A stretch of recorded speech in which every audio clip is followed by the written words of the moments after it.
Welcome to NSN news. నేను మీ PR. 2024 Lok Sabha ఎన్నికల ఫలితాల తర్వాత ప్రభుత్వ ఏర్పాటుపైన ఉత్కంఠ ఇప్పటికే తొలగిపోయింది. ఈ నేపథ్యంలో ప్రధాని మోదీ జూన్ 9న ప్రమాణ స్వీకారం చేస్తారని ప్రకటించారు. ఈ క్రమంలో మోదీ ప్రమాణ స్వీకారోత్సవ కార్యక్రమానికి పొరుగు దేశాల నేతలతో పాటు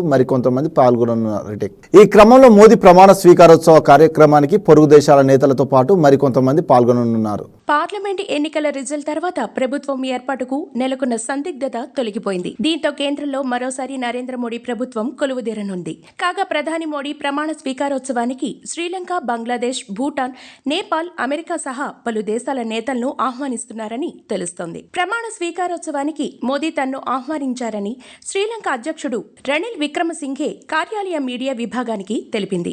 విక్రమసింఘే ఆహ్వానాన్ని అంగీకరించారని, ఎన్నికల్లో విజయం సాధించిన మోదీకి ఫోన్లో అభినందనలు తెలిపారు. బంగ్లాదేశ్ ప్రధాని షేక్ హసీనాతో మోదీ ఫోన్లో మాట్లాడారు. ఫోన్ సంభాషణ సందర్భంగా మోదీ తన ప్రమాణ స్వీకారోత్సవానికి హాజరు కావాలని హసీనాను ఆహ్వానించారని, అందుకు ఆమె అంగీకరించారని దౌత్య వర్గాలు తెలిపాయి. మోదీ ప్రమాణ స్వీకారోత్సవానికి నేపాల్ ప్రధాని పుష్ప కమల్ దహల్ ప్రచండ, భూటాన్ ప్రధాని షెరింగ్ టోబ్గే, మారిషస్ ప్రధాని ప్రవీంద్ జుగ్నాథ్ వీరిని కూడా ఆహ్వానించినట్లు సంబంధిత వర్గాలు తెలిపాయి. మోదీ కూడా ప్రచండతో ఫోన్లో మాట్లాడారు. అధికారికంగా నేడు ఆహ్వానాలు పంపనున్నట్లు సంబంధిత వర్గాలు తెలిపాయి.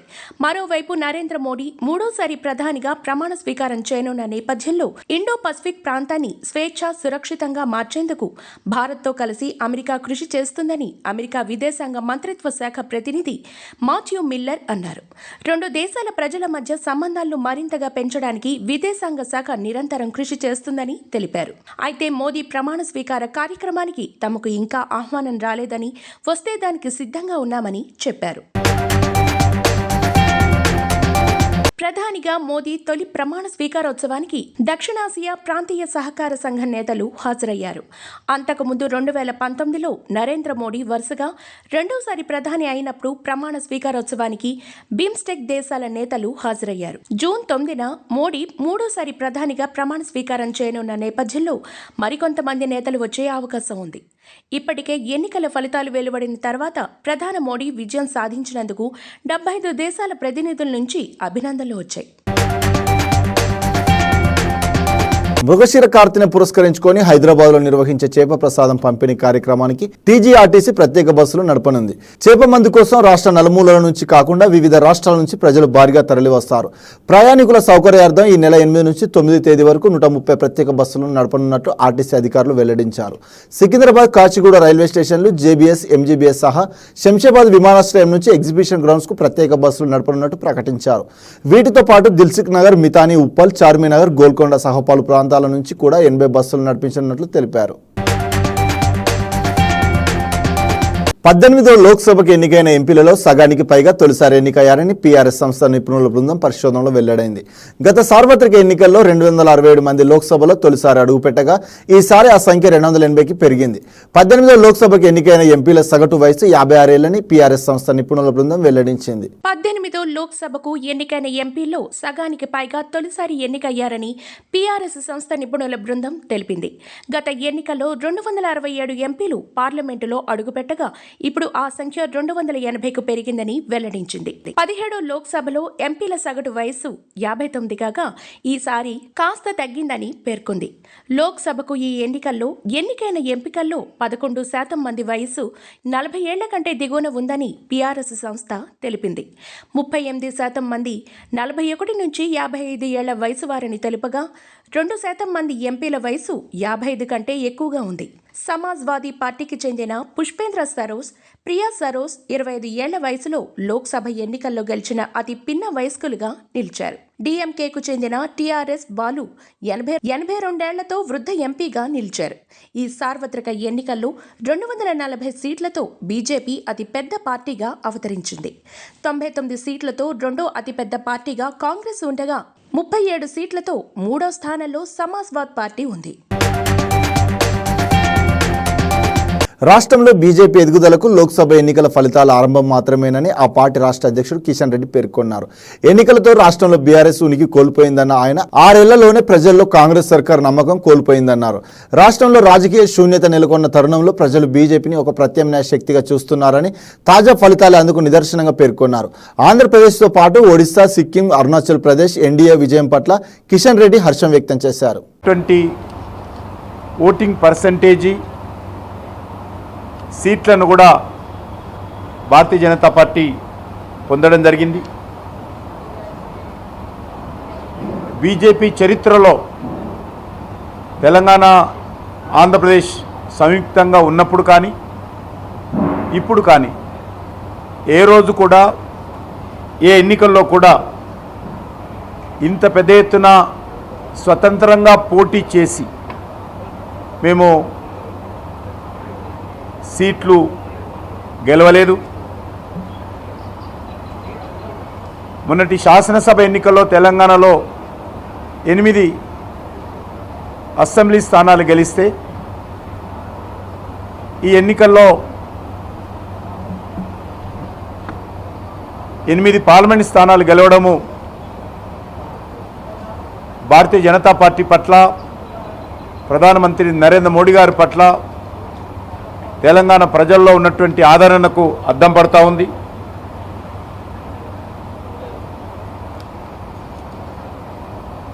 ఈ ఎన్నికల్లో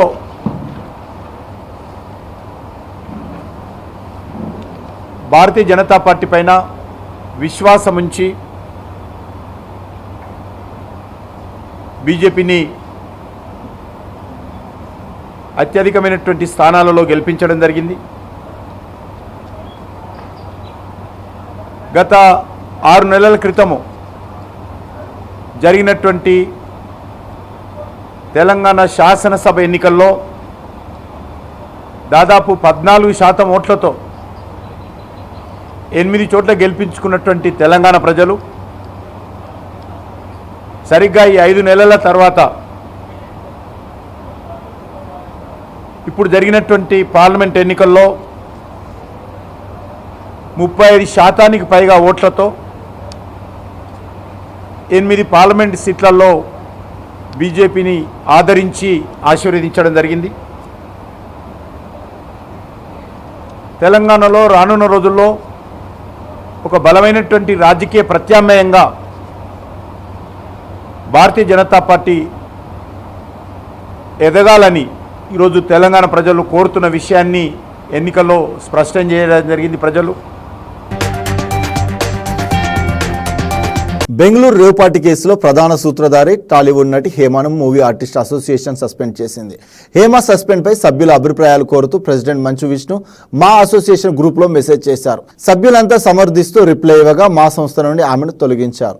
బెంగళూరు రేవ్ పార్టీ కేసులో ప్రధాన కీలక సూత్రధారి టాలీవుడ్ నటి హేమ దొరికిన సంగతి అందరికీ తెలిసిందే. ముందు ఆ పార్టీతో తనకు ఎలాంటి సంబంధం లేదని హేమ తెలిపారు. కానీ వైద్య పరీక్షల్లో ఆమెకు పాజిటివ్ గా రిపోర్ట్ రావడంతో తమ సంస్థ అయిన మా నుండి తొలగించేందుకు సంస్థ అధ్యక్షుడు మంచు విష్ణు నిర్ణయం తీసుకున్నారు. హేమ సభ్యత్వంపై సంస్థ గ్రూప్ లో మెసేజ్ చేయగా తొలగింపునకు సమ్మతి తెలపడంతో మా నుండి సస్పెండ్ చేశారు. ఏపీ ఎన్నికల్లో ఘన విజయం సాధించిన టీడీపీ అధినేత చంద్రబాబుకు తెలంగాణ సీఎం రేవంత్ రెడ్డి ఫోన్ చేశారు. చంద్రబాబు సీఎంగా ప్రమాణ స్వీకారం చేయనున్న నేపథ్యంలో 2 రాష్ట్రాల మధ్య సత్సంబాలు కొనసాగాలని ఆయన ఆకాంక్షించారు. విభజన అంశాల పరిష్కారానికి సహకరించాలని కోరారు. నల్గొండ జిల్లా మిర్యాలగూడలో ఎదురెదురుగా వచ్చిన 2 కార్లు ఢీకొన్నాయి. ఎయిర్ బ్యాగ్స్ తెరుచుకోవడంతో ప్రమాదం తప్పింది. మిర్యాలగూడ హనుమాన్పేట ఫ్లైఓవర్ పై ఎదురెదురుగా వచ్చిన 2 కార్లు వేగంగా ఢీకొన్నాయి.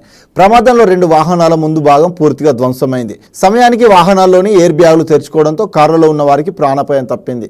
స్వల్పంగా గాయపడిన వారిని ఆసుపత్రికి తరలించారు. మేడ్చల్ మల్కాజిగిర కీసర పోలీస్ స్టేషన్ పరిధిలో విషాదం చోటు చేసుకుంది.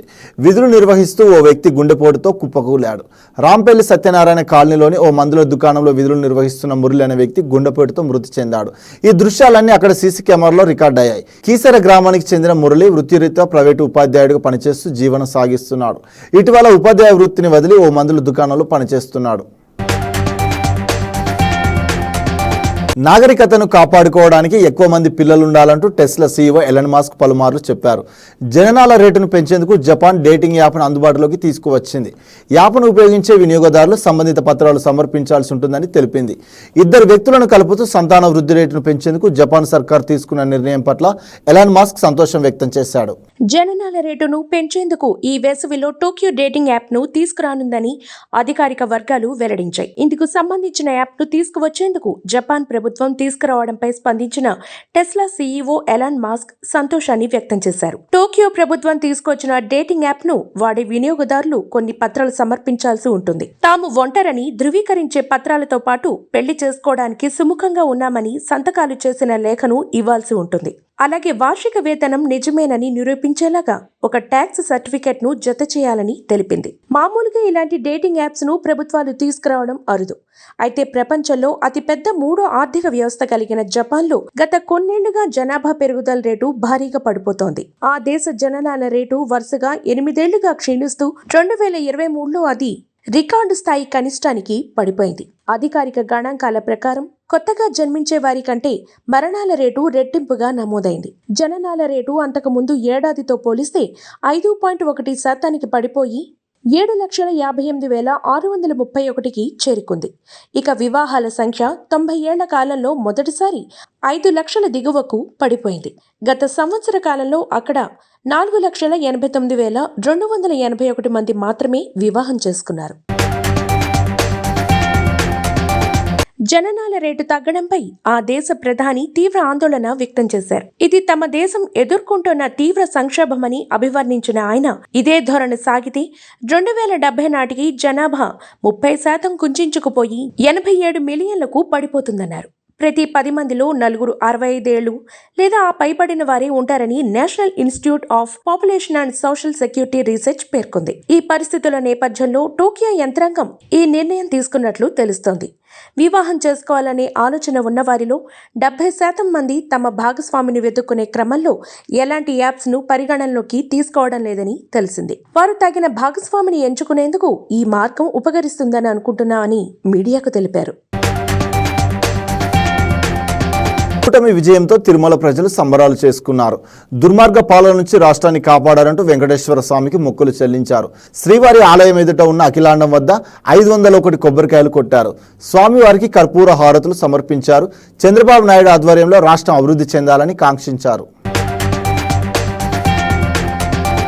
ఫిలిప్పీన్స్లో మత్స్యకారుల బోటులో జరిగిన పేలుడులో 6 మృతి చెందారు. మరో 6 ఫిలిప్పీన్స్ కోస్ట్ గార్డ్ సిబ్బంది రక్షించింది. వారిలో ఒకరి పరిస్థితి విషమంగా ఉందని అధికారులు తెలిపారు. బోట్ ఇంజన్లో మొదటి సమస్య తలెత్తిందని, ఆ తర్వాత పేలుడు సంభవించిందని చెప్పారు. ప్రమాదం జరిగిన వెంటనే కొందరు నీటిలోకి దూకగా వారిని సమీపంలో ఉన్న మరో బోటు వారు రక్షించారని వెల్లడించారు. అనంతరం బోటులో మంటలను అదుపులోకి తెచ్చారని అధికారులు తెలిపారు. ఆంధ్రప్రదేశ్, బీహార్ రాష్ట్రాలకు గతంలో ఇచ్చిన ప్రత్యేక హోదా హామీకి సంబంధించి కేంద్రంపై కాంగ్రెస్ ఎదురుదాడి పెంచింది. 10 ఏళ్ల క్రితం ఇచ్చిన హామీని ప్రధాని మోదీ ఇప్పుడైనా నిలబెట్టుకోవాలని డిమాండ్ చేసింది.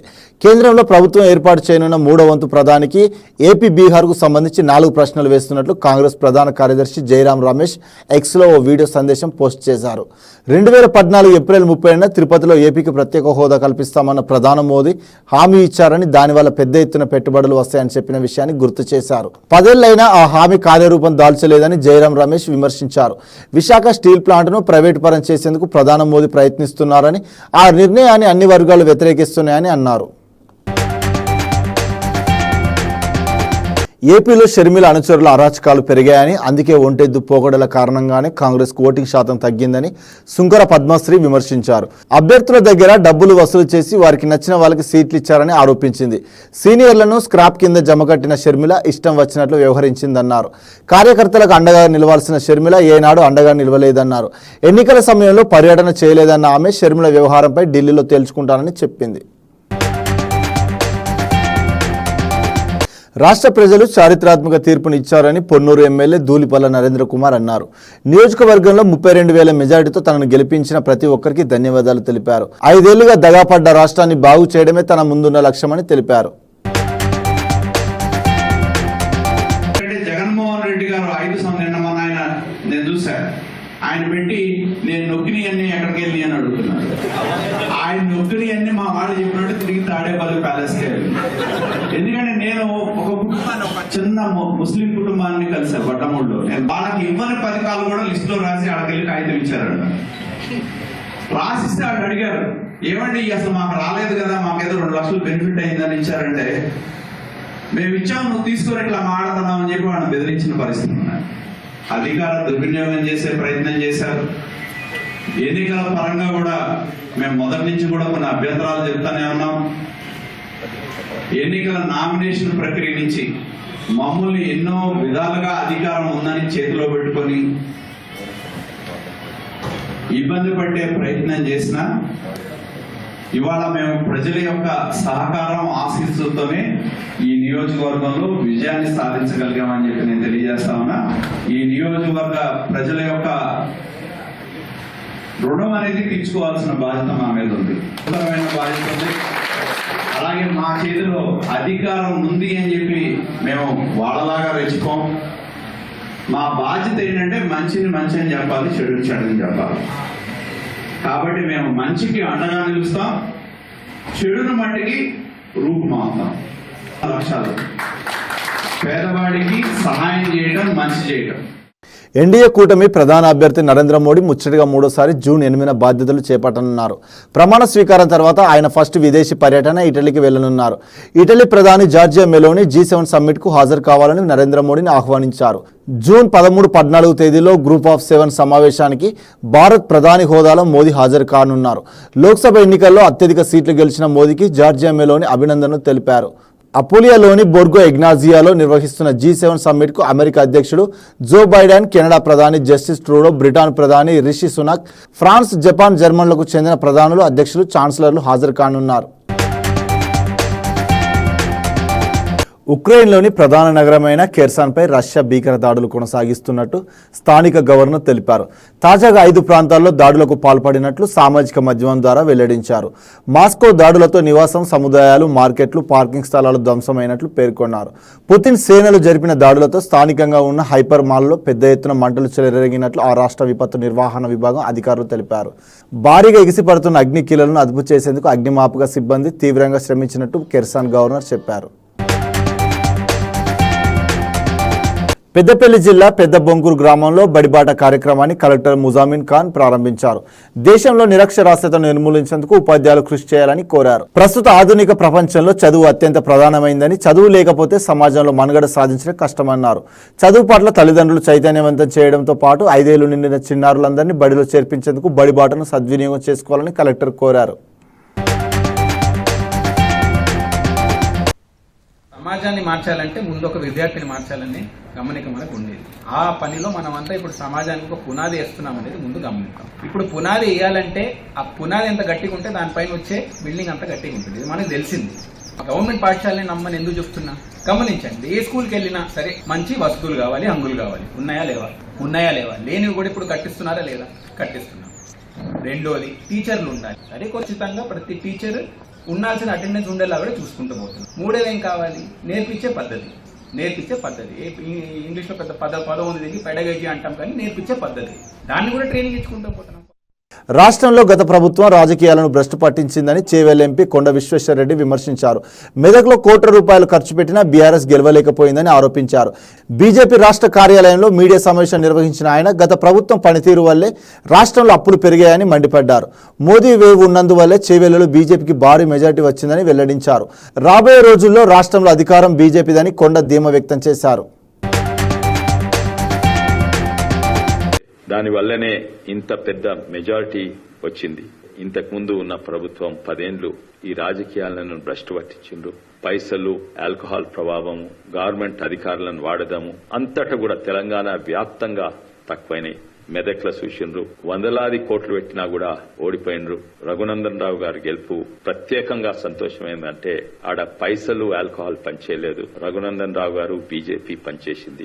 వచ్చే ప్రభుత్వము తప్పనిసరిగా బీజేపీ ప్రభుత్వము తెలంగాణలో ఉండబోతుంది. కానీ అంతవరకు ఇదే ప్రభుత్వంతో పనిచేస్తాము. పోయిన ప్రభుత్వం చేసిన కర్మ వీళ్లు వహించవలసి వచ్చింది.